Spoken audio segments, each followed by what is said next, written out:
அன்பர்களே வணக்கம்.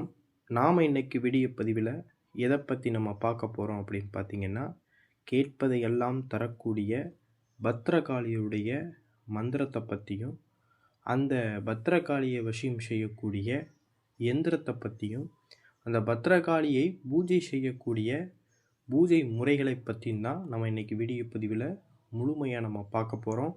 வீடியோ பதிவுக்குள்ளே போகிறதுக்கு முன்னாடி நம்மளுடைய சிவருத்ர மகாகாளி அருள்வாக்குப்பீடம் சேனலை சப்ஸ்கிரைப் பண்ணாதவங்க சப்ஸ்கிரைப் பண்ணிக்கிங்க. அதாவது நான் ஸ்க்ரீனில் கொடுத்துருக்கக்கூடிய எந்திரம் தான் பத்ரகாளியுடைய வஷி எந்திரம். சரிங்களா? இந்த பத்ரகாளியுடைய வஷி எந்திரத்தை ஒரு செப்பு தகட்டில் இல்லைன்னா பஞ்சலோக தகடு, இந்த 2 விதமான தகடில் ஏதாவது ஒரு தகடு எழுதி அந்த தகட்டில் இந்த எந்திரத்தை என்ன செஞ்சுக்குங்கன்னா, முறைப்படி எந்திரத்துடைய சாபம் தோஷம் இதெல்லாம் போக்கி அந்த எந்திரத்தை இந்த செப்பு தகட்டில் என்ன செஞ்சுருங்கன்னா எழுதுங்க.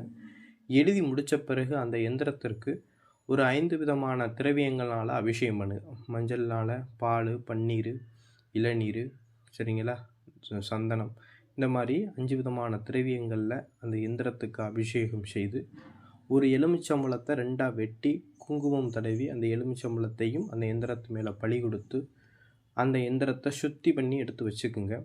எடுத்து வச்சுட்டு அந்த எந்திரத்துக்கு அத்தரு, புணுகு, இந்த ஜவ்வாது இதெல்லாம் அதோடைய எந்திரத்துடைய மேல் பகுதியில் தடவி அந்த எந்திரத்துக்கு என்ன செய்யுங்கன்னா, சந்தனம் குங்குமம்லாம் வச்சு காளியுடைய வசிய மை இருந்துச்சு அப்படின்னா அந்த வசிய மையை அந்த காளியுடைய எந்திரத்துடைய மைய பகுதியில் வச்சுருங்க.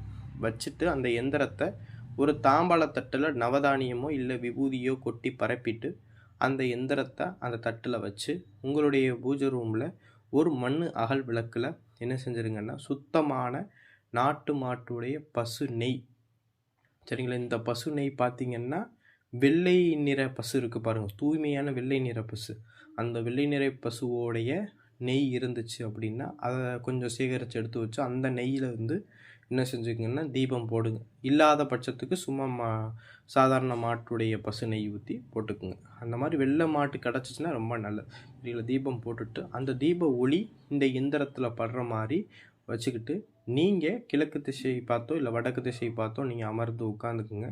உங்கள் முன்னாடி அந்த விளக்கு எரிவது போல் அதற்கு முன்னாடி தாம்பாளத்தட்டில் அந்த எந்திரத்தை வச்சுக்குங்க.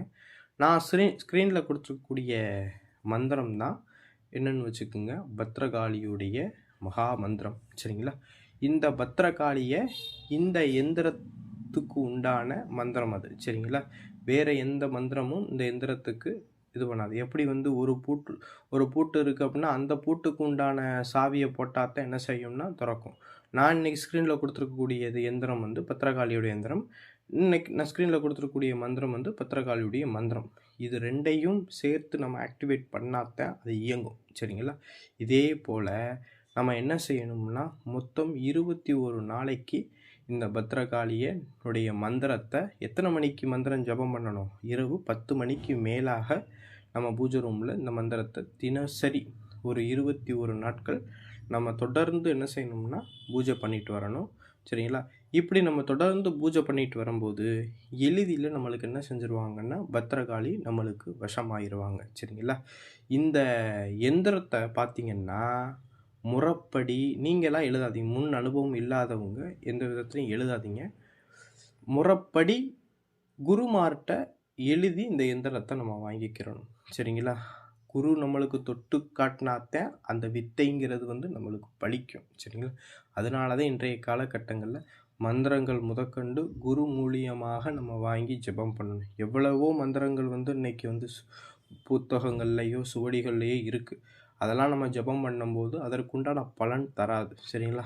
ஆனால் அதற்குண்டான உண்மையான குரு மூலியமாக நம்ம அந்த மந்திரத்தை வாங்கி ஜெபம் பண்ணும்போது குரு என்ன செஞ்சுருப்பாங்க அப்படின்னா, நம்மளுக்கு அந்த பவரை ஆக்டிவேட் பண்ணி நம்மளுக்கு அதை அருளால் கொடுப்பாங்க. சரிங்களா? அதை கொடுக்கும்போது அவங்களுடைய அருளும் நீங்கள் சொல்லக்கூடிய மனோசக்தியும் சேர்ந்து உங்களுக்கு இந்த காளியை விஷம் பண்ணி கொடுக்கும். சரிங்களா? இதுதான் காளியை விஷம் பண்ணக்கூடிய இது அடிப்படை. நான் சொன்னது பூராமே அடிப்படை. இதுக்கு அப்பாற்பட்டு நம்ம ஒரு தெய்வத்தை, நம்ம எந்த தெய்வமாக இருந்தாலும் சரி, காளியாக இருக்கட்டும், கருப்பசாமியாக இருக்கட்டும், இல்லை எந்த தெய்வமாக இருந்தாலும் முதல்ல அந்த தெய்வத்தை வசியம் பண்ணுறதற்கு முன்னாடி அந்த தெய்வத்தை பக்தியால் வசியம் பண்ண பாருங்க, அன்பால் வசியம் பண்ண பாருங்க. சரிங்களா? எடுத்தோனையே மந்திரத்தை சொல்லி நான் அந்த தெய்வத்தை அழைக்கணும், மைய வச்சு எந்திரத்தை வச்சு அழைக்கணும் அப்படிங்கிறது நோக்கத்தில் போக வேணும். அந்த தெய்வத்தை உங்களோட உங்கள் அம்மாவாக நினைக்கிங்க, உங்களோட கூட பிறந்தவங்களாக நினைங்க. நம்ம குடும்பத்தில் ஒருத்தவங்களாக நினச்சி நம்ம அந்த தெய்வ வழிபாடுகளை நம்ம நடத்தும் போது தான் அந்த தெய்வம் நம்மளுக்கு வெகு சீக்கிரத்தில் சித்தியாகும். சரிங்களா? எடுத்தோடனே மந்திரத்தை சொல்லி அந்த தெய்வத்தை இழுக்கணும், வசியம் பண்ணணும்னு நினச்சிங்க அப்படின்னா ரொம்ப கஷ்டங்கள் வர ஆரம்பிக்கும். சரிங்களா? சோதனைகளும் நிறைய வர ஆரம்பிக்கும். சரிங்களா? அதெல்லாம் தாக்கு பிடிச்சி தான் நம்ம அந்த காளி விஷயத்தை நம்ம எடுக்க முடியும்.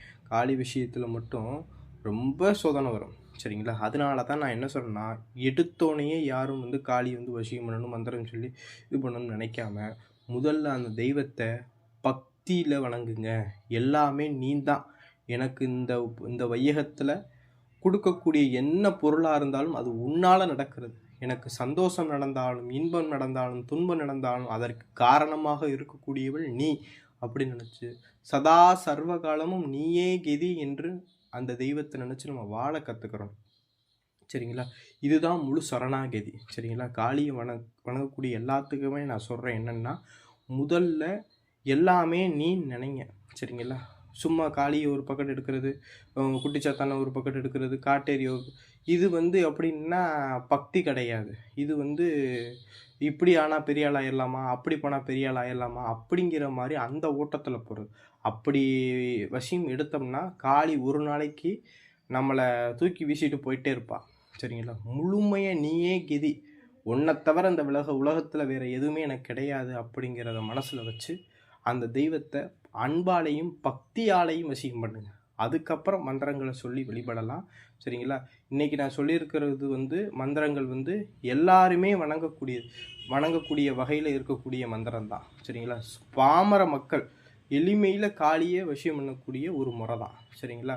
இது பெரிய இது கிடையாது. சரிங்களா? ஒரு சில பீஜங்களை கொடுத்து வாழ்க்கையில் தேவையான அனைத்து விதங்களையும் கொடுக்கக்கூடிய வகையில் இந்த மந்திரம் இருக்குது. காளியோடைய அருள்னால் சகல விதமான சௌபாக்கியங்களையும் கொடுக்கக்கூடிய வகையில் இருக்கக்கூடிய மந்திரம். இந்த மந்திரத்தையும் இந்த எந்திரத்தையும் பார்த்திங்கன்னா பாமர மக்களோட வீட்டிலோட வச்சு வழிபடலாம். காளியை கும்பிடக்கூடியங்க எல்லாருமே நான் கொடுக்கக்கூடிய இந்த மந்திரத்தையும் எந்திரத்தையும் வச்சு வழிபடலாம். இதனால எந்த விதமான பின் விளைவுமே கிடையாது.